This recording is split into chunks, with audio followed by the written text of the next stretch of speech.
میرے عزیز دوستو، زندگی میں انسان کوئی بھی ارادہ کرتا ہے، کوئی بھی پروگرام بناتا ہے تو وہ چاہتا ہے کہ میرے ارادے، میرے پروگرام اور میں نے جو نیتیں کی ہیں وہ منزل مقصود تک پہنچ جائیں۔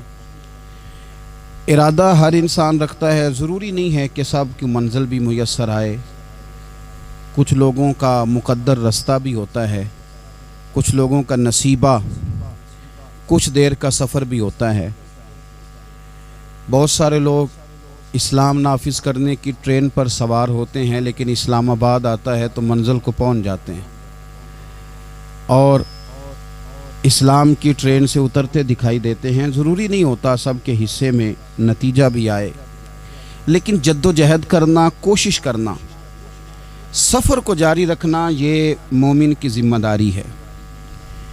میں یہ دیکھ رہا ہوں کہ آج کل تیزی کے ساتھ ہماری ملت کے جوان تھوڑے سفر کے بعد تھکنے لگیں، تھوڑا رستہ طے کرنے کے بعد مایوس گفتگو کرنے لگیں۔ اللہ تبارک و تعالیٰ نے انسان کی اور بالخصوص بندہ مومن کی تربیت کرتے ہوئے کہا ہے کہ یا ایھا الذین آمنوا اصبروا، اے ایمان والو صبر کرو، وصابروا اور ڈٹے رہو، ورابطوا اور کمر بستہ رہو، جد و جہد کرتے رہو، واتقوا اللہ اور اللہ سے ڈرو، لعلکم تفلحون تاکہ تم فلاح پا جاؤ۔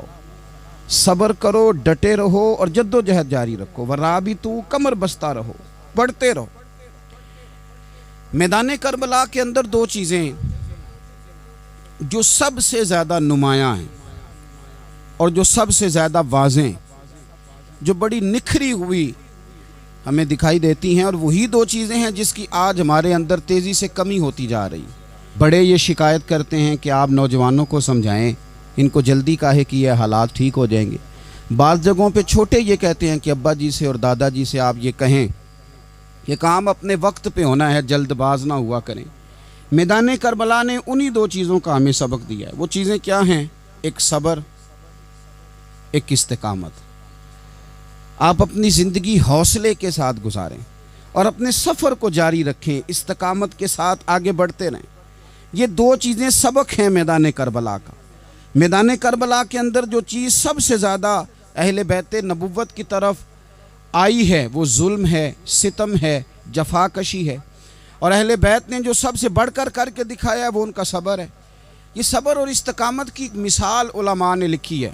جس طرح دریا کے دو کنارے ہوتے ہیں نا، اگر وہ دو کنارے دریا کے موجود رہیں تو وہ دریا اپنے مقام پہ جا کے کھیت کو پانی دیتا ہے، کھلیان کو پانی دیتا ہے، سبزیاں اگتی ہیں، درخت اگتے ہیں، زمین بنجر ہو تو اس کی آبیاری ہوتی ہے۔ اگر وہ دو اس کے بند سائیڈوں پہ قائم رہیں، لیکن اگر وہ بند درمیان سے نکال دیے جائیں تو وہی دریا تباہی مچا دیتا ہے، سیلاب آ جاتا ہے۔ انسان کی زندگی میں صبر اور استقامت دو بند ہوتے ہیں میرے بھائی، یاد رکھنا۔ اگر آپ کے اندر صبر اور استقامت ہے تو آپ کی خواہشات کنٹرول میں رہتی ہیں، اور اگر یہ صبر اور استقامت آپ سے چھوٹ جاتا ہے، بڑا کچھ لوگ کہیں گے، بڑی باتیں کریں گے، بڑا کچھ سنایا جائے گا، اپنے بیگانے کئی رستوں پر کئی جملے کسیں گے، اگر یہ دونوں بند ٹوٹ گئے تو آپ کی خواہشات بے لگام ہو جائیں گی، وہ آپ سے وہ کام کرائیں گی جو آپ نے خواب میں بھی نہیں سوچا ہوگا۔ صبر اور استقامت، میں پڑھ رہا تھا، علماء نے لکھا ہے کہ قرآن پاک میں اللہ نے 90 کے قریب، تقریباً 90 مرتبہ صبر کا ذکر کیا ہے، اور حدیث پاک میں میرے رسول پاک نے تقریباً 900 مرتبہ صبر کی تلقین فرمائی ہے۔ قرآن مجید تو کسی بات کو اشارتاً کر دے تو وہ کافی ہے، لیکن جگہ جگہ قرآن مجید نے کہا، جگہ جگہ کہا، یا ایھا الذین آمنوا اصبروا وصابروا ورابطوا، ایمان والو صبر کرو، ڈٹے رہو، کمر بستہ رہو، واتقوا اللہ، اللہ سے ڈرو، لعلکم تفلحون، اس امید پر کہ تم فلاح پا جاؤ۔ اپنی زندگی تھوڑی سی حوصلے والی گزاریں۔ آپ کسی کی محبت میں کوئی جملہ کہے تو اسے بھی ذرا سہنا سیکھیں، اور کسی اپنے کے خلاف جب کوئی بندہ بات کرے تو اسے بھی سہنا سیکھیں۔ جس طرح تعریف آپ کو میٹھی لگتی ہے نا، اسی طرح جب تنقید بھی میٹھی لگنے لگے نا، جو نظریے کے لوگ ہوتے ہیں انہیں تنقید اور تعمیر سے فرق نہیں پڑتا، کیونکہ وہ ان کا اپنا ایک ویژن ہوتا ہے، ان کی اپنی ایک سوچ ہوتی ہے، وہ اپنے نظریے پر چل رہے ہوتے ہیں، انہیں زیادہ پریشانی نہیں ہوتی، انہیں دکھ بھی اتنی تکلیف نہیں دیتے، جتنا مزہ سکھ دیتے ہیں اتنا ہی مزہ دکھ دیتے ہیں، کیونکہ ان کا ایک ویژن ہے۔ قرآن مجید کا ایک دوسرا مقام ہے، سورہ لقمان ہے، حضرت لقمان اپنے بیٹے کو نصیحت کرتے ہیں تو کہتے ہیں یا بنیا، اے میرے بیٹے، اقیم الصلاۃ وامر بالمعروف، ایک تو نماز قائم رکھنا اور دوسرا لوگوں کو نیکی کا حکم دینا، ونہا عن المنکر، اور لوگوں کو برائی سے منع کرنا، وَاصْبِرْ عَلَىٰ مَا أَصَابَكَ، اور اس رستے میں جو تجھے تکلیف آئی اس پر صبر کرنا۔ بیٹے کو نصیحت کر رہے ہیں باپ، اور لہجہ دیکھیے کہ یا بنیا، او میرے بیٹے، کیا لہجہ ہے، کیا انداز ہے، او میرے بیٹے۔ ایک تو یہ کرنا، نماز قائم رکھنا، بھلائی کا حکم دینا، برائی سے منع کرنا، اور اس پر جو تجھے مشکل آئے اس پر صبر کرنا۔ اور پھر کیا کہتے ہیں، قرآن مجید کا انداز دیکھیے، فرمایا ان ذالک من عزم الامور، بے شک یہ بڑی ہمت والے کام ہیں، نیکی کا حکم دینا، برائی سے منع کرنا، نماز پڑھنا اور مصیبت پر صبر کرنا، یہ ہمت والے کام ہے پتر، ہمت والے کام ہے، ذرا ڈٹ کے کرنا، بے حوصلہ نہ ہونا۔ ایک بزرگ بیٹھے تھے، اللہ کے نیک بندے بھی تھے اور تجارت بھی کرتے تھے، لاکھوں کا کاروبار تھا، بزرگ بیٹھے ہوئے ہیں تو اچانک خبر ملی کہ حضرت صاحب پڑھا رہے تھے سبق، خبر ملی کہ آپ کا وہ جو ایک جہاز تھا نا مال بردار، وہ جہاز آپ کا ڈوب گیا پانی میں۔ فرمانے لگے الحمدللہ، سبق پڑھاتے رہے، 2-4 گھنٹے گزرے تو ایک بندہ پھر آیا، اس نے آ کے کہا حضور مبارک ہو، وہ جو جہاز ڈوبنے والی خبر تھی وہ غلط تھی، وہ جہاز آپ کا بالکل ٹھیک ٹھاک ہے، لاکھوں روپے بچ گئے۔ فرمانے لگے الحمدللہ۔ سبق اسی روٹین سے پڑھاتے رہے، پہلی نقصان کی خبر آئی تو پھر بھی الحمدللہ، اور دکھ کی خبر آئی پھر بھی الحمدللہ، سکھ کی آئی تو پھر بھی الحمدللہ۔ سبق اپنی روٹین سے پڑھاتے رہے، سفر جاری رہا، رکے نہیں۔ اختتام ہوا تو طلباء کہنے لگے حضور اتنے بڑے نقصان کی خبر آئی، جملہ ہی کوئی نہیں ٹوٹا آپ کا، لفظوں کے اندر کہیں ہم نے اتار چڑھاؤ نہیں دیکھا، حضور چہرے پر کوئی پریشانی نہیں، اور پھر اتنی بڑی خبر ملی خوشی کی، کوئی آپ کی آنکھوں میں روشنی نہیں آئی، کوئی ہم نے آپ کا چہرہ بدلتے نہیں دیکھا، معاملہ کیا ہے؟ تو فرمانے لگے معاملہ ایک ہی ہے، دکھ بھی رب کی طرف سے ہے، سکھ بھی رب کی طرف سے ہے، تو دکھ قبول محمد بخشا راضی رہن پیارے، اگر سارا کچھ اسی کی جانب سے ہے تو یہ تو کوئی بات نہ ہوئی کہ دکھ آنے پہ بندہ کہے ہو یہ کیا بن گیا، سکھ آئے تو بندہ کہ دیکھا میں نے محنت کی تھی تو کامیاب ہو گیا۔ امام علی مقام رضی اللہ تعالیٰ عنہ کی فکر کو سمجھ جاؤ، جب وہ مصطفیٰ کریم کے کندھوں پہ تھے پھر بھی الحمدللہ، اور جب ان کا سر نیزے کی نوک پہ تھا پھر بھی الحمدللہ۔ کسی مقام پر کسی جگہ بھی حسین ابن علی شکوہ کرتے نظر نہیں آتے، سیدنا امام علی مقام ہر مقام پہ کہتے ہیں الحمدللہ الحمدللہ الحمدللہ۔ جب تک وہ مسجد نبوی کے منبر پر جلوہ فراز تھے اور جب تک زمانہ ہاتھ باندھے ان کے سامنے کھڑا تھا پھر بھی الحمدللہ، اور جب ان کے بچوں کے ہاتھوں میں ظالموں نے زنجیریں ڈال دیں تو پھر بھی الحمدللہ، جب تک سورج چاند بھی سیدہ زینب کے گھر کے قریب سے گزرتے تھے تو ذرا تھوڑی نظر ہٹا کے گزرتے تھے، مالک پھر بھی الحمدللہ، اور جب شام کے بازار میں پردیسی بہن اپنے بھائی کا کٹا ہوا سر لے کے سفر کر رہی تھی تو پھر بھی الحمدللہ۔ مارو مارو نہ مینو مار مکاؤ، میں کوئی عذر نہ پیش لے آواں تے جے سونا ہی میرے دکھ وچ راضی، جے سونا ہی میرے دکھ وچ راضی تے پھر سکھ نو چلے ڈاواں۔ یہ الحمدللہ کا مزاج لاؤ، یہ روز جو گھر میں لڑائی کرنا، روز اختلاف رائے کی بات کرنا، روز کبھی کسی کی غیبت کرنا، کبھی کسی کی کرنا، کبھی کسی چوک میں بیٹھ کے شکوہ کرنا، کبھی کسی چوک میں بیٹھ کے شکوہ کرنا، کبھی کہنا کہ فلاں جگہ میں ناکام ہو گیا، فلاں کی وجہ سے ہو گیا، یہ کچھ شیوا ہے مسلمانی کا؟ مسلمان ہر حال میں اللہ کی تسبیح پڑھتا ہے، مسلمان ہر حال میں اپنے رب کو یاد کرتا ہے، وہ کہتا ہے بہار ہو کے خزاں لا الہ الا اللہ، خودی کا سر نہاں لا الہ الا اللہ، خودی کا تیغ فساں لا الہ الا اللہ۔ اور اگرچہ بت ہیں جماعت کی آستینوں میں، اگرچہ بت ہیں جماعت کی آستینوں میں، پر میری مجبوری ہے نا، مجھے ہے حکم اذاں، لا الہ الا اللہ، اپنی ڈیوٹی کرتا ہے وہ اپنے کام لگا رہتا ہے۔ آپ کبھی پلٹ کر میرے رسول پاک صلی اللہ تعالی علیہ وسلم کی خوبصورت زندگی کو دیکھیں نا، خوبصورت زندگی کو۔ میں کیا کروں، ہمارے مزاجوں میں باتیں ایسی آتی جا رہی ہیں، ہم انتظار کرنے کو تیار ہی نہیں۔ ابھی محنت کیا تو شام کو رزلٹ آنا چاہیے۔ جو پوری 5 دن نماز پڑھ لیتا ہے وہ کہتا ہے ابھی میں ولی نہیں بنا، اتنے دن ہو گئے نماز پڑھتے۔ جو پورا 40 دن پراپر طریقے سے درود پاک پڑھ لیتا ہے وہ کہتا ہے دیکھو مجھے ابھی تک زیارت ہی نہیں ہوئی نبی پاک صلی اللہ علیہ وسلم۔ جو ابھی کل آیا ہے اور کل ابھی اس شخص نے آ کر کے شروع کیا ہے سلسلہ، تو کہتا ہے اوہو میرا معرفت والوں میں نام کب آئے گا؟ وہ بھائی لوگوں کی زندگیاں گزر گئی، لوگوں کے احوال گزر گئے۔ میں بیٹھا تھا بزرگوں کی خدمت میں، تو ایک شخص نے آ کے کہا حضور میں آپ کے لیے سلام لایا ہوں فلاں عظیم ہستی کا۔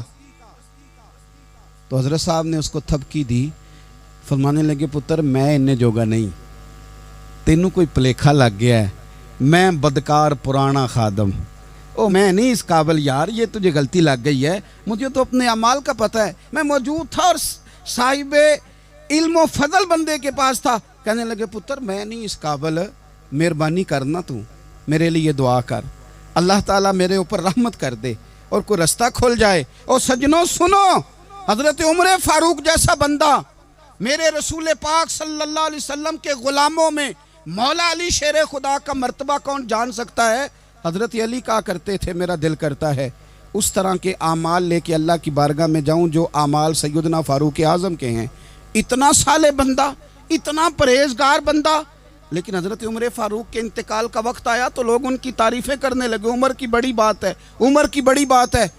تو حضرت عمر رو پڑے، فرمانے لگے میرے لیے دعا کرو، مجھے درجہ کوئی بھی نہ ملے، بس میریاں نیکیاں اور بدیاں برابر برابر ہو جائیں، میں معاف کر دیا جاؤں، نیکی اور بدی برابر برابر ہو، چھوڑ دیا جاؤں۔ درجوں کا تو معاملہ بڑا آگے کا ہے، اتنی جلدی، اتنی سپیڈ، اتنی ہمیں جلد فٹافٹ ہو جائے، سویرے ہو جائے۔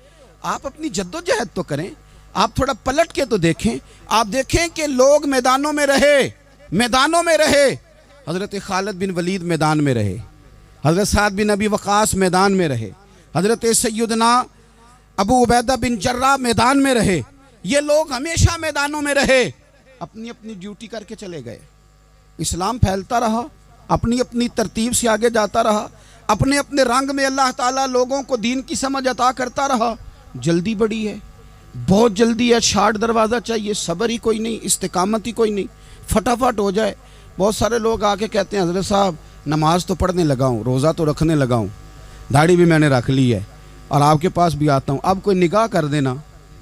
تو میں کہتا ہوں یہ جو نماز آپ نے شروع کی ہے یہ بغیر نگاہ کی ہو گئی ہے، یہ جو آپ آنا شروع ہو گئے ہیں تو اس کو آپ نگاہ نہیں سمجھتے، اور یہ بھی میری نگاہ نہیں، پریشان نہ ہو جائیے گا، یہ بھی اللہ رسول کی نگاہ ہی ہے۔ او خدا کے بندو، تھوڑا سا اپنی زندگی میں صبر اور استقامت کو لاؤ، تھوڑا رستے پہ چلنا سیکھو۔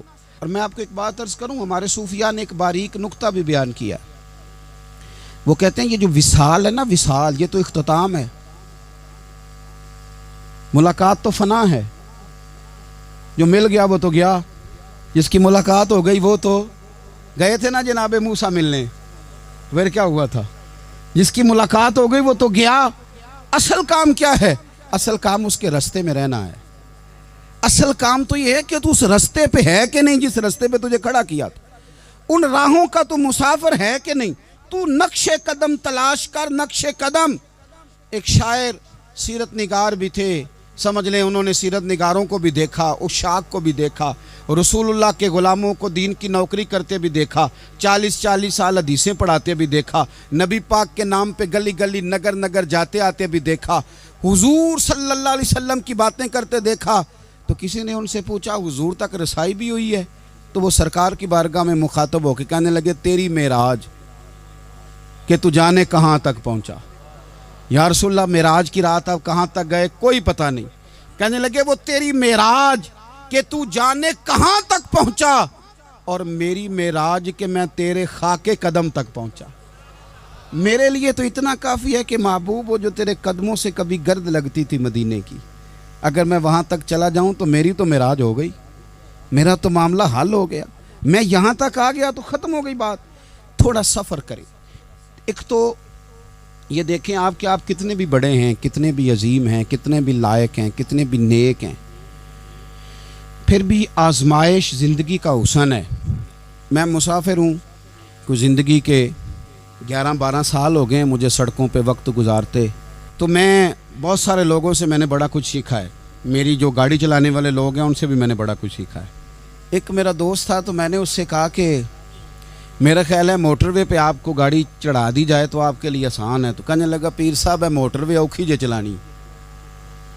میں نے کہا وہ کس طرح؟ وہ کہنے لگے کہ موٹر وے پہ نا گاڑی چونکہ نہ کوئی سپیڈ بریکر ہے، نہ موٹر وے پہ کوئی چنگچی والا آگے آتا ہے، نہ زیادہ رش ہوتا ہے، تو سیدھی سیدھی چلاتے رہتے ہیں تو نیند آنے لگ جاتی ہے۔ اگر بار بار آئے نا سپیڈ بریکر اور بار بار بریک لگے تو آنکھ ذرا کھلی رہتی ہے۔ تو مجھے مسئلہ سمجھ میں آ گیا۔ میں نے کہا اس کا مطلب یہ ہے، اس کا معنی یہ ہے کہ جن کی زندگی بالکل سکھوں میں گزرتی رہتی ہے نا، آرام پسند ہو جاتے ہیں۔ جن کی زندگی بالکل آسانیوں میں بیتی ہے وہ آرام پسند ہو جاتے ہیں۔ اور اگر کبھی کبھی سپیڈ بریکر بھی آئے، کبھی کو دکھ بھی دیکھنا پڑے، کبھی کوئی اپنوں بیگانوں کی بات بھی سننی پڑے، کبھی کوئی قریب آتا دور جاتا دکھائی بھی دے، کبھی کوئی بیماری تندرستی، یہ حالات بدلتے رہیں، دن تبدیل ہوتے رہیں، تو پھر لطف بڑا آتا ہے، پھر مزہ بڑا آتا ہے۔ وہ کسی نے کہا تھا لگا نا جدو میدان ازل دا تے لوکی چوراں وانگ سدھائے، کسی نے لٹ لئی علم جوانی، کسے ہاسے چولی پائے، آزم ویک جہالت ساڈی اسی عشق خرید لے آئے۔ ویکھ نا جہالت ساڈی اسی عشق خرید لے آئے۔ اور پھر کہنے لگے کسے دے سر دستار امامت اس علم پڑھاون سکھیا ہے، تے کسے نے پہنے ہے فقر دا چوگا اس زہد کماون چکھیا ہے۔ آزم ویکھ نصیبہ ساڈا اسی یار مناون سکھیا ہے۔ تو ویکھ نصیبہ ساڈا اساں یار مناون سکھیا ہے۔ میرے عزیز زندگی کے اندر دیکھو، کائنات میں سب سے زیادہ محبوبیت میرے رسول پاک کی ہے۔ میرے نبی پاک صلی اللہ علیہ وسلم کی زلف کی بات بھی میرا رب کرتا ہے، حضور کی آنکھوں کی بات بھی میرا رب کرتا ہے، حضور سید عالم کے چہرہ والضحیٰ کی بات بھی کرتا ہے، زلف واللیل کی بات بھی اللہ کرتا ہے۔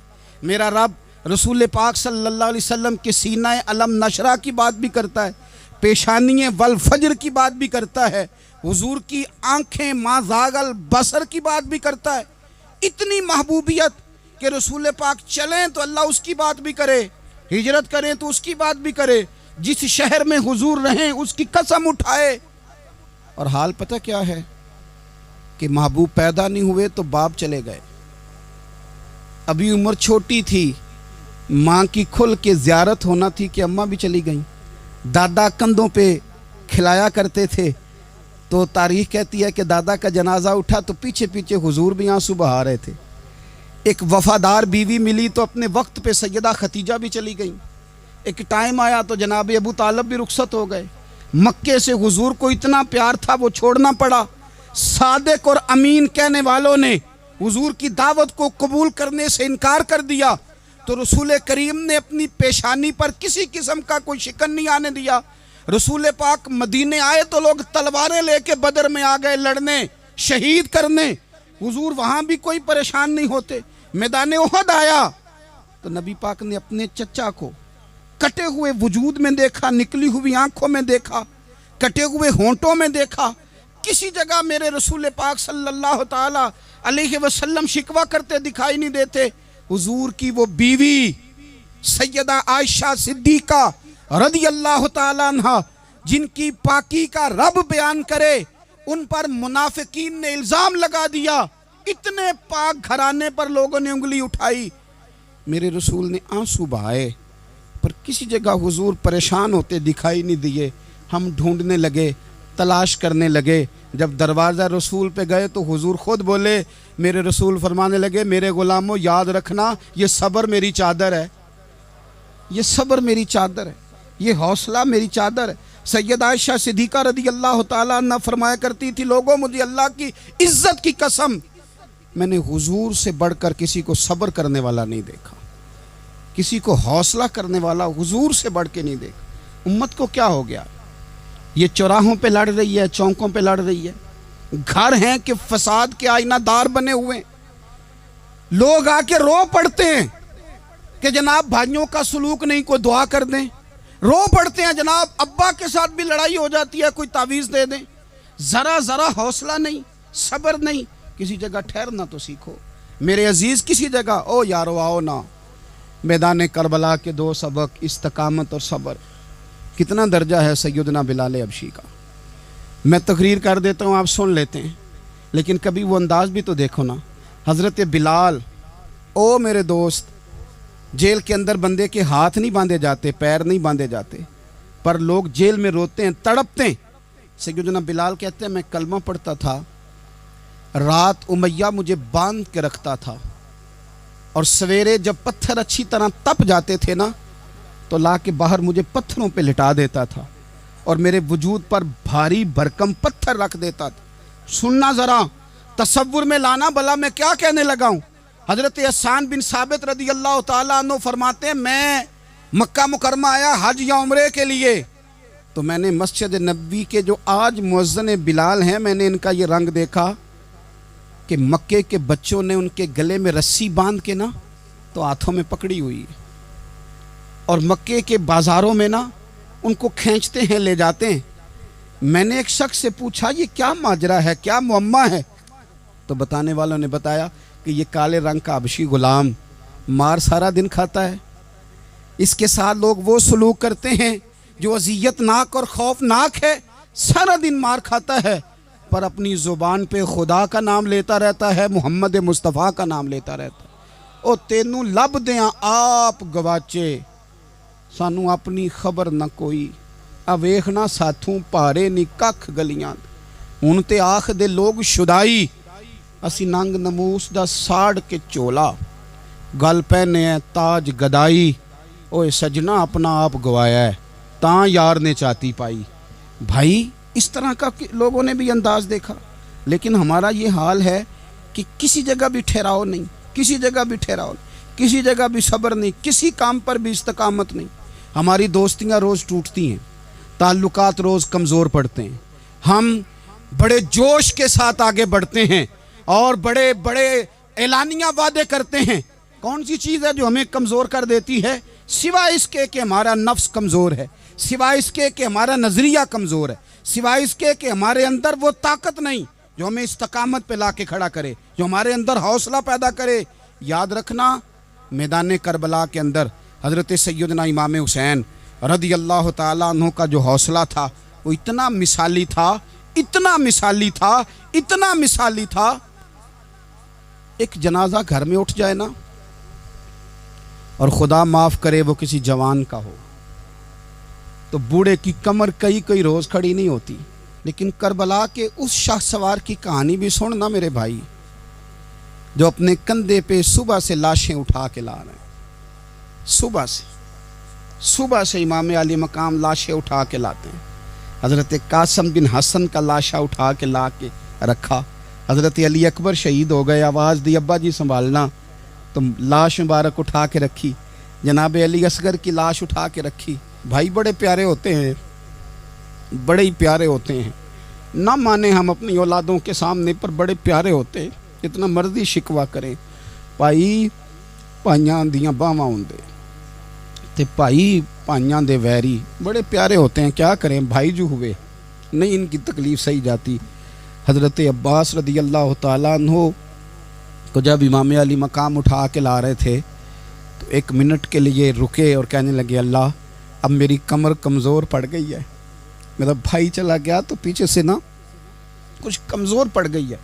اتنی ساری میتیں اٹھا کے لا کے، اتنا حوصلہ حسین ابن علی کا، پھر جا کے امام علی مقام گرم ریت سے تیمم کرتے ہیں، پھر وہ گھوڑے پہ بیٹھتے ہیں، پھر وہ رجز پڑھتے ہیں، پھر وہ خطبہ دیتے ہیں، پھر وہ حق کا اعلان کرتے ہیں، پھر وہ ظلم کو للکارتے ہیں، پھر وہ 56 سال کے بڑھاپے میں جب میدان میں گھوڑے کو ایڑی لگا کے آتے ہیں اور اس طرح کاٹتے ہیں یزیدیوں کی کمر کو، گلوں کو، کہ عمر بن سعد کہتا ہے اکیلے اکیلے نہ جاؤ، یہ کوئی معمولی ہے، یہ علی حیدر کا لال ہے، اکیلے اکیلے جاؤ گے تو لشکر کاٹ دے گا، یک بارگی حملہ کرو، یک بارگی، پھر ہو سکتا ہے حسین تمہارے قابو آئے۔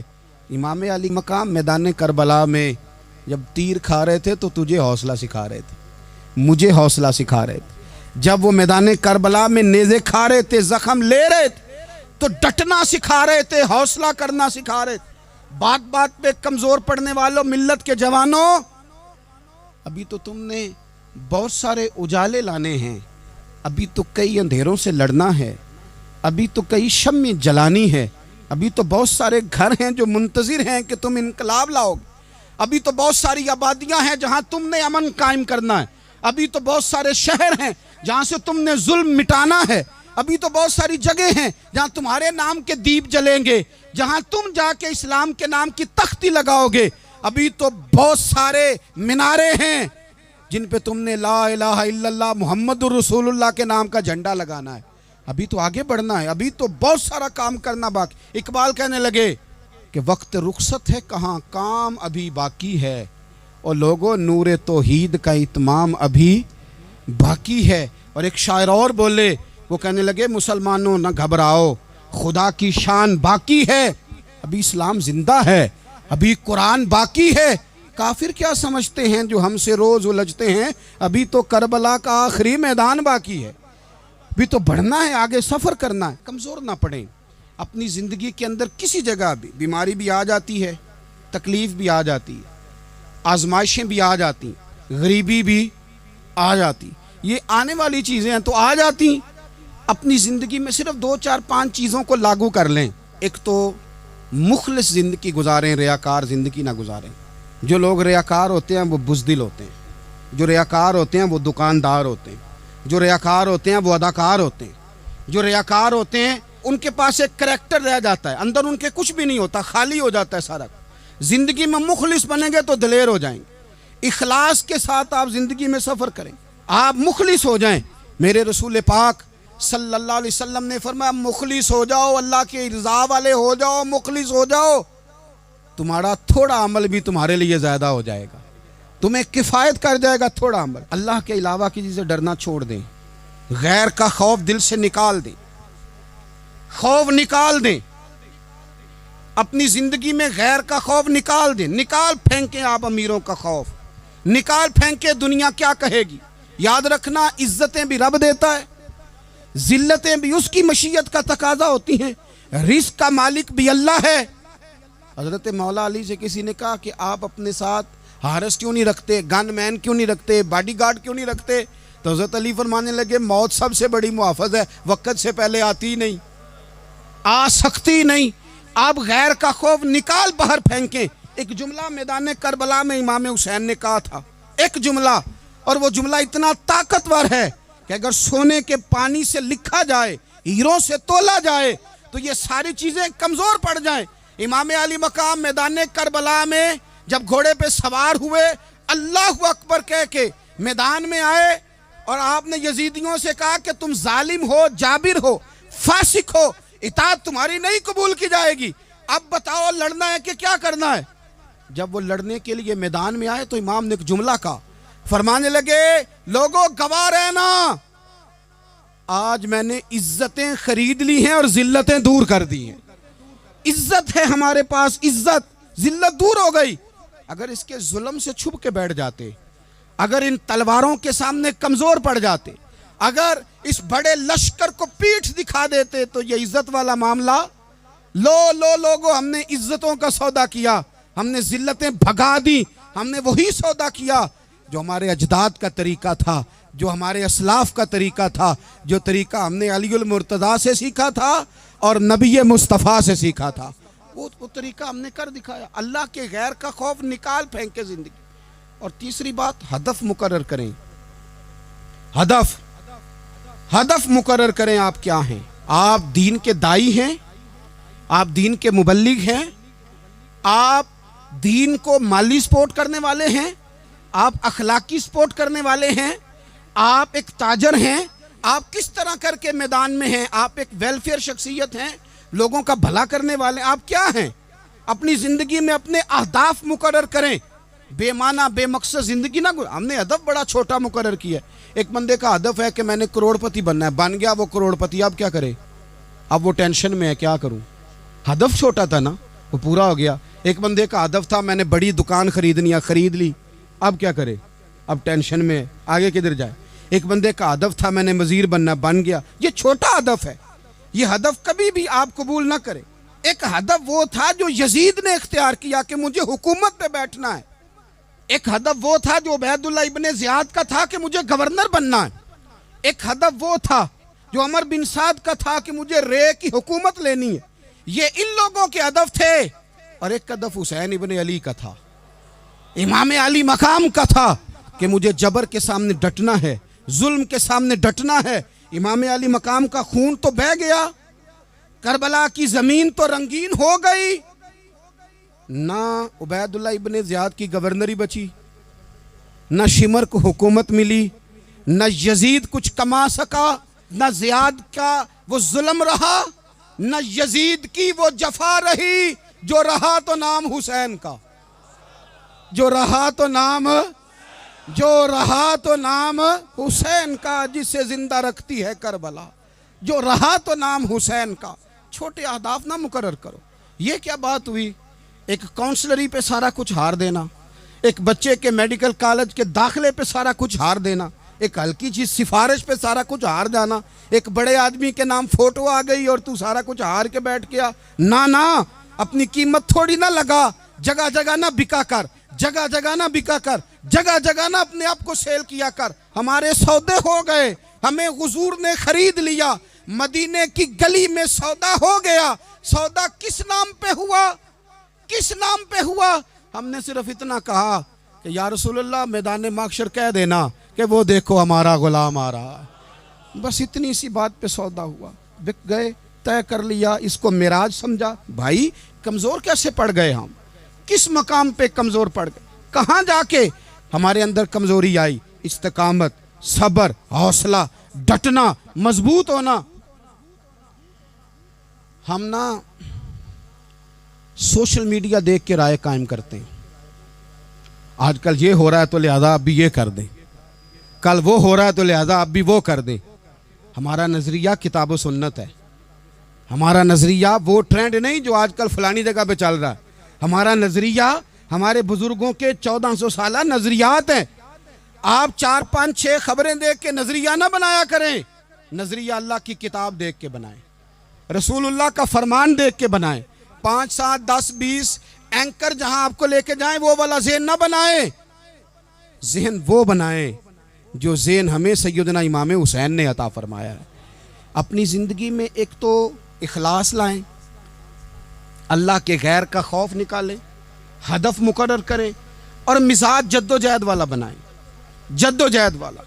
میرے حضرت صاحب، میرے تاج الشریعہ، میرے شیخ، میرے مربی، میرے محسن، سرمایہ حیات، میری آنکھوں میں بھی وہ جلوہ ہے کہ میں نے ان کو دیکھا ہے۔ انہوں نے اپنی زندگی ایک کونے سے شروع کی، پوری دنیا کا انہوں نے سفر کیا۔